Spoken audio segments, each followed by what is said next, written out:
Having to front several weeks of wages was going to be a real challenge for a business like ours, especially when we have so many staff. And climate war's about to reignite. With thousands of businesses in hibernation and 1 million out of work, is now the time to talk emissions reduction. A man's home is his castle unless it's a business that employs knights, damsels and wizards. The medieval tourist attraction in Victoria is just one of the thousands of businesses who need to make the first deadline for the government's $130 billion JobKeeper scheme by Friday. The $1,500 a fortnight payment is crucial to keep workers employed, but bureaucracy and cost is seeing some companies pulling up the drawbridge. Daniel Ziffer has the story. Fighting a deadly, invisible enemy, even knights need help.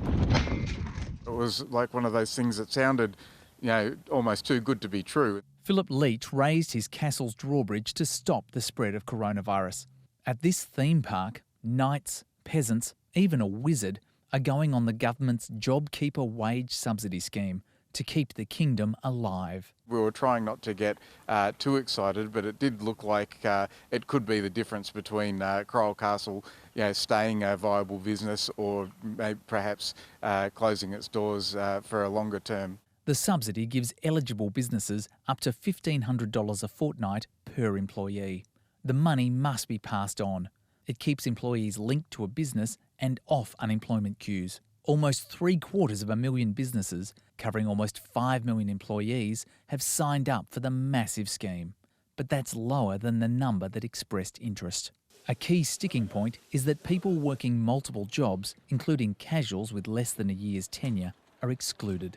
It does cut off people around the margins, those with non-traditional employment models, for example, employees with multiple casual employment, small businesses, sometimes where there are partnership arrangements. We have a scheme that probably covers 80% of the workforce who might need this sort of subsidy, but there are people who will miss out around the margins. That's not changing. We've been very consistent in our position in relation to all our payments and our programs in the context of COVID-19, namely that they're temporary, that they're targeted, that they're proportionate to the challenge, but they're also using existing tax and transfer systems. Many businesses say the scheme is too complex. To be able to penetrate this, you need to understand business tax, GST, employment taxes, employment law, immigration, and a good dose of HR. So there's a lot for a business to get through. For too many businesses and for too many workers, it's been too confusing, too hard to access. Too many Australian workers have been left out and left behind. But the biggest issue is cash flow. Companies that have seen their income smashed, like Cryle Castle near Ballarat in Victoria, have had to take out huge loans to pay staff and now must wait to be reimbursed. Having to front several weeks of wages was going to be a real challenge for a business like ours, especially when we have so many staff. Chefs, cleaners, as well as performers, actors. Knights are the people that ride the horses in the displays. Squires are people that work with the horses on the ground and assist the knights. We also have performers that are in a number of different roles. They play characters in pantomimes and plays. We have a wizard. Relief is finally in sight. Payments begin to employers today. When you work in tax, to play any part in saving jobs, in saving businesses, it's about the closest thing that you get to feeling like a superhero, and I really mean that. The program is eye-wateringly expensive, $130 billion. But it will keep almost 5 million people off the unemployment queues, maintaining a link with their employer for a recovery we hope will happen soon.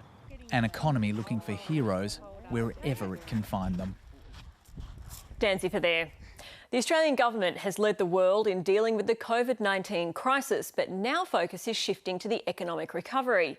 Chair of the Business Advisory Group to the Prime Minister, Nev Power, told this program yesterday that key to the recovery is cheap energy, but emissions is not a high-order issue. It contradicts the message from major industry lobby AIG, who puts growth and emissions as Australia's top two issues. Martijn Wilder is a global leader in climate change advisory with the Pollination Group and chair of the Australian Renewable Energy Agency. He believes the recovery could be supercharged by focusing on lowering emissions. Martijn Wilder, why is now the time to be talking about emissions reduction when we've got businesses in hibernation and around 1 million people out of work? Because climate change is a systemic risk to the economy, and despite COVID, that risk is going to continue. So what we need to do is to bring basically the ability to grow the economy while at the same time decarbonising the economy, to bring those two things together and really grow the economy in a way that both addresses climate change but also brings more jobs, more growth, and also basically builds an economy for the future that's basically built on renewable energy and that's basically built on new technologies, bringing manufacturing back to Australia rather than investing in the old economy. We'll get to the details on that, but first, yesterday we had Nev Power on the program, chair of the government's NCCC, which was formed to mitigate the effects of COVID on the economy and on business. When asked whether he thought emissions were a key issue for now, he indicated that they weren't, that growing business and supporting business at this time is the focus. There should not be the thought that that is separate from climate change. Around the world, governments are now calling for a green stimulus for rebuilding those economies. The European Union, for example, is following a green stimulus model. The head of the IEA is saying we need to invest more in renewables.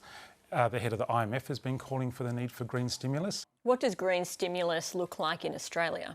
So in Australia, our chief scientist, Alan Finkel, for example, has been calling for the need to look at building a massive energy superpower in the Australian economy, increasing our energy supply by up to 600% above our needs.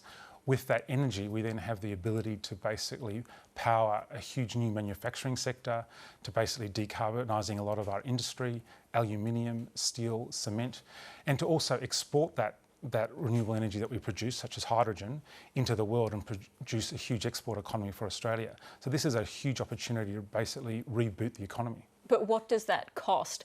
Nev Power yesterday spoke about the fact that low-cost energy is going to be key to this, and he is very keen himself to see increased manufacturing in Australia, bring back manufacturing that we've lost overseas over the last few decades, and he believes that gas is going to be key to that, given that we've got such a huge supply of it here. We also have a huge supply of wind and solar, and that is free. And so Australia can be a renewable energy superpower. We're already talking about the ability to produce large amounts of hydrogen in Australia. The government itself is very focused on hydrogen. It's very focused on large-scale nation-building projects such as Snowy and also new transmission lines. When you put all of that together, that builds a really robust energy system. And when you look at where investors are going to the areas where energy is cheapest. And renewable energy, as the IEA is telling us, is the cheapest form of renewable energy. It's where investment is going. It wasn't that long ago that we were having an issue where gas prices were extremely high. Most of the gas was being exported overseas because the market was calling for those high prices, and we had the government talking about having to legislate to keep gas prices low. So yes, gas and oil prices might be low at the moment, but that's not going to stay that way. And really, the market will decide what is the cheapest form of energy. And at the moment, that cheapest form of energy over the longer term is renewable energy. So would you be concerned that those that are advising the Prime Minister and his cabinet in relation to how to support business, how to grow manufacturing over the next few years are so focused on gas? If people are trying to advise the government to go back to older fossil fuels, I don't think that's the right path. The path is really to go towards a much more innovative, dynamic energy system. But in doing that, we do have to fix the problems that Minister Taylor's been talking about, which includes having a stable system, a reliable system. And as part of that system, we're looking very much at storage and batteries. And things like Snowy 2 really are about creating a battery of the nation that can help balance out a lot of those issues. So how worried will you be if in this period where we're rebuilding the economy, we don't make emissions a priority?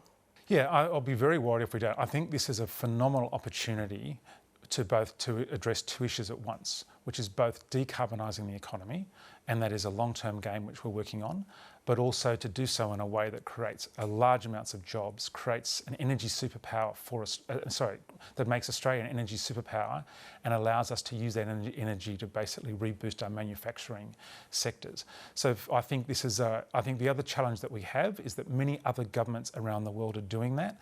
They're also looking at ways to make their economies more self-sufficient in the energy sense. So that also has an implication for our ability to sell basically coal and gas overseas in a declining market. So what's very important is that we become a leader in this, and it's a great opportunity. It's a great story. You know, we have to rebuild the economy for future generations and for our kids.